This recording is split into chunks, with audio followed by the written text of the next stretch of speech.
Wait, don't leave the video. This is not a Tetris video, and this is not scripted. I'm talking in real time right now. I will just have Tetris as my background image, and holy shit, let's drop that down a little so I don't have to shout out of my background Tetris music. So yeah, I wanna talk about some stuff, and I don't know how long this will take. I'm not planning to edit this video. I'm just gonna upload it as is. If I upload it, that is. It rhymed. I think I have only 2 videos like that. One is my first playthrough of GSH2, and the other one is Learn to Fly speedrun guide. So you might be hearing me talk in real time, speak in real time for the first time. And you might be surprised that my speaking skills are not as good as you thought it might have been. So I'm just gonna hop into Tetris for backgrounds visual. This is not a gaming video. So yeah, that's messed up. I wanna talk about earthquake and online classes and and quarantine in 2020. Yeah, do you remember that? I do. And turns out many people do, because I started seeing posts about how nostalgic the quarantine feels, and I kinda agree. Because is that messed up? I should have. Because back in that time, yeah, that is kinda messed up.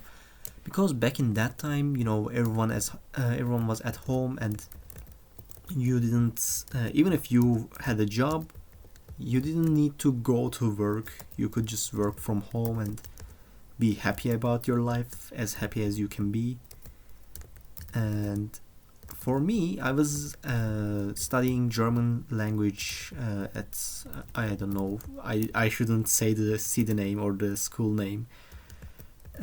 So I was in college, but that wasn't going so well for me. Wait, what the fuck is this? Oh, I should not have said that. What the heck is this? Bags. Are these bags? See, my grammar is actually kind of trash.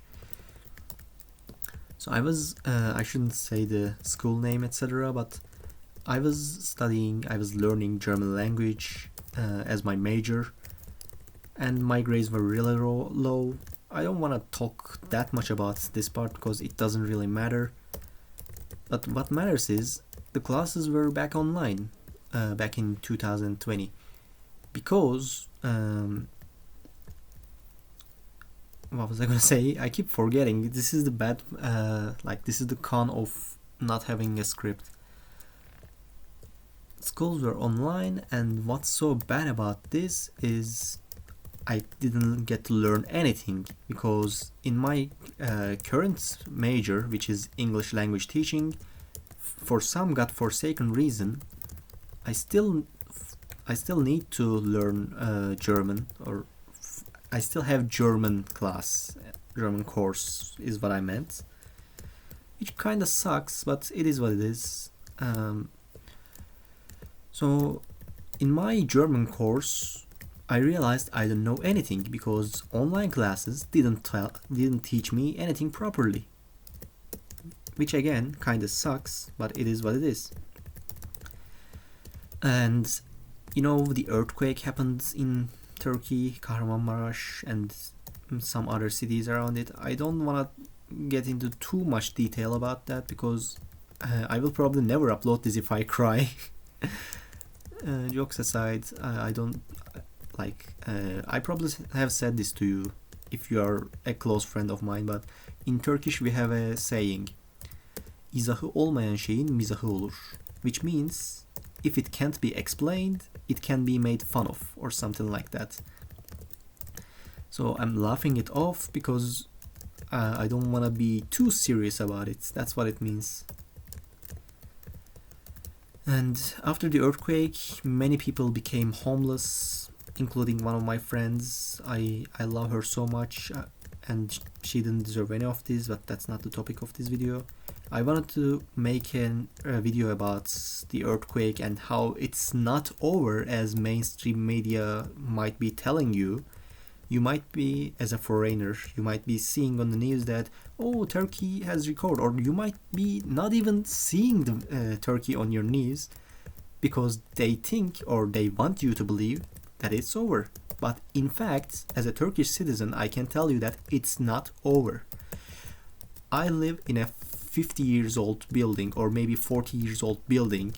As of right now, I'm recording this in that building.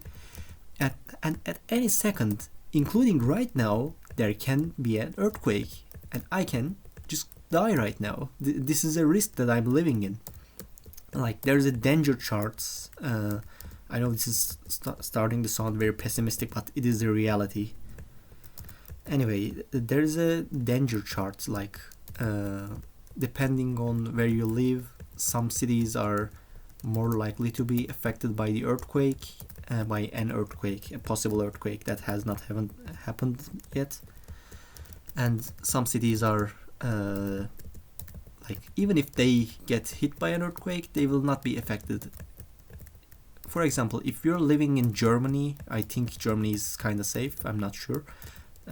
Correct me if I'm wrong. If you live in Germany, even if an earthquake hits your country, you will probably not get affected because of the fault lines. So my city is represented with the color orange, just like these L shapes. I don't have an L right now. I usually take the L's in life. Kinda ironic. It's raining. Can you hear the rain outside?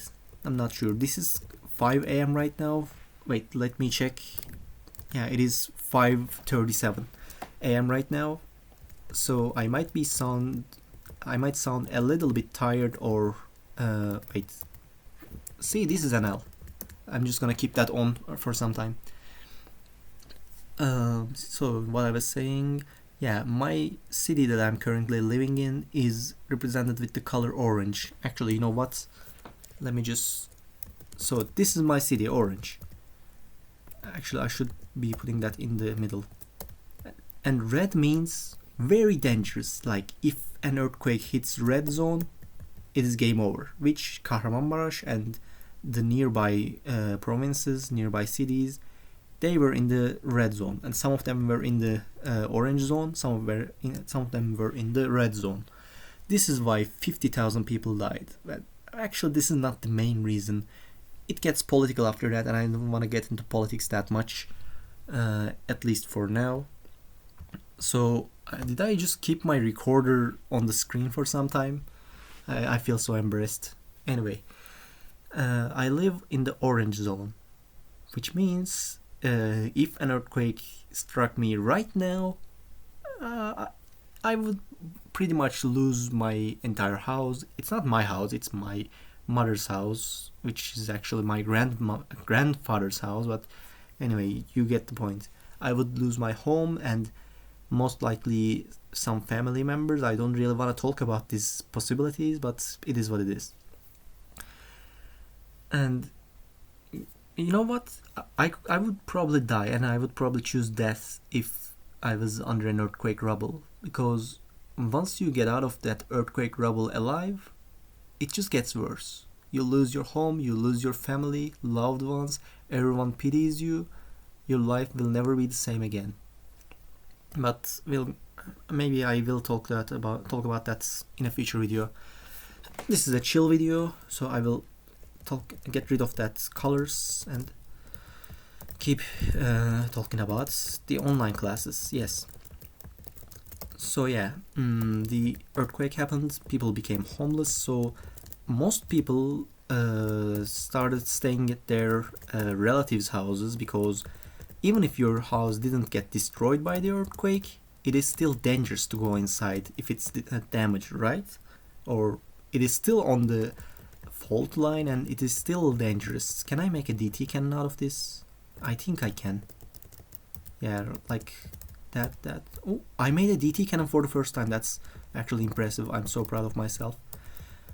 This is a really rare occurrence. Not the DT cannon. Me being proud of myself is really rare.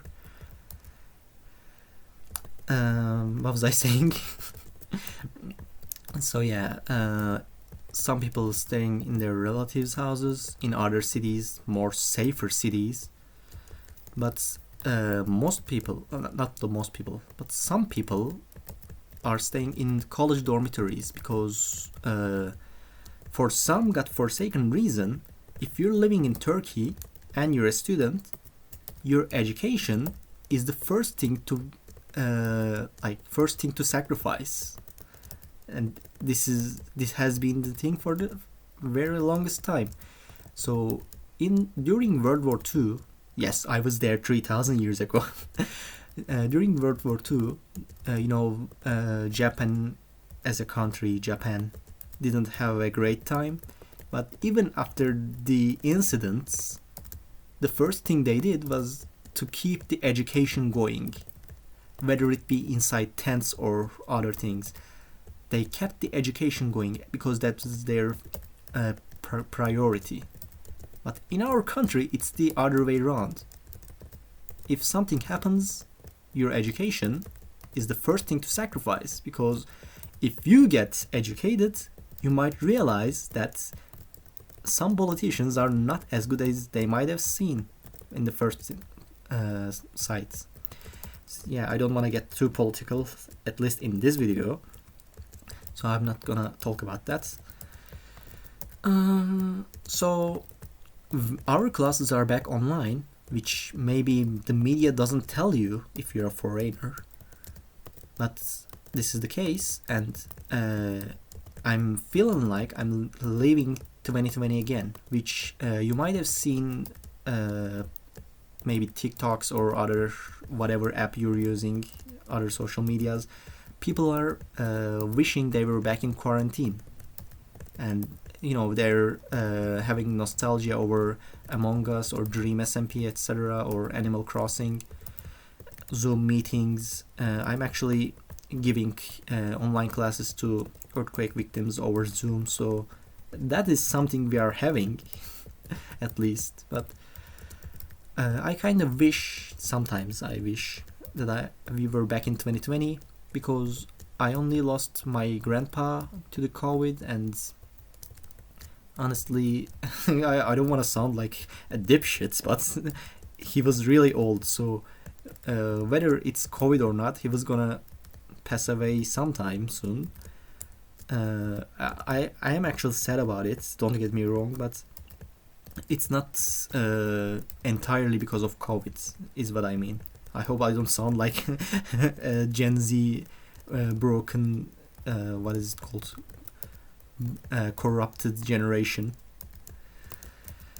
So I didn't have that bad of a time during quarantine, even though I did have some hard times. It was not the worst for me. I was one of the lucky people that actually enjoyed the quarantine. So our classes are back online, and we are kinda like back in 2020, which is surprisingly not the same, because of the people. It is hard. Online classes didn't teach me anything, so this semester, this half year of a college, it is called a semester, I think, it doesn't teach me anything. It doesn't add me anything as a person. It doesn't let me grow. It's purposeless, just like me in real life.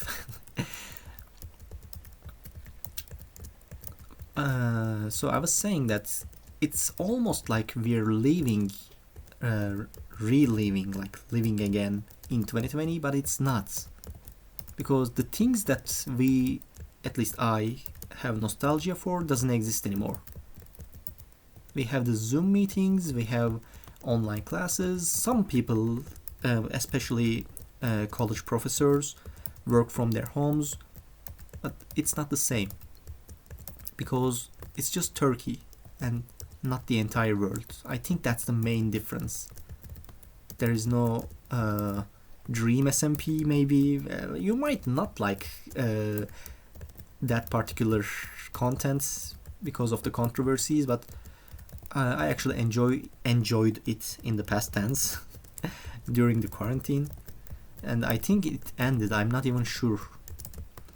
So I had a Instagram page during the quarantine where I shared like random comic lines, like random comics is I think the perfect way to describe. And I joined some online communities, and all thanks to everyone being at home. And if it was just Turkey like it is right now, none of these would be possible. So do I wish that earthquake never happened? Yes, exactly. But do I see some benefit? Not the benefits, I'm sorry. Do I see some parts of it that I can at least utilize? For example, the free time I have that I use it playing Tetris. I'm wasting my life right now. Like right now, I'm wasting my life. Wait, don't tell me we didn't have music on at the beginning. I'm so stupid. Anyway, like right now, I'm wasting my life. The tons of free time I have, I use it explaining how I'm wasting it. Such an ironic moment, right? But life is not always good, and most of the time I don't enjoy it. This is not a secret, it's like common knowledge right now. If you know me as a friend, like if we are close, if you're not my viewer but rather a friend, even on Discord, you would know that I'm never having a good time and I'm never happy with my life. Maybe I should be, but I'm not. And this is me. Me and my ordinary life. I think I'm gonna end the video right here. Before that, I wanna say something else. Like, if you watched this far, do me a favor. Like, go to your kitchen and grab yourself a drink of water. Or maybe, I don't know, if your house has a balcony, go outside and adore the beauty of the sunset or whatever time you're watching this. I don't know, like, go reward yourself, because you just watched or listened to 17 whole minutes of me talking nonsense. I think you deserve love. Everyone deserves love. But this is life. This is our ordinary life. Take care.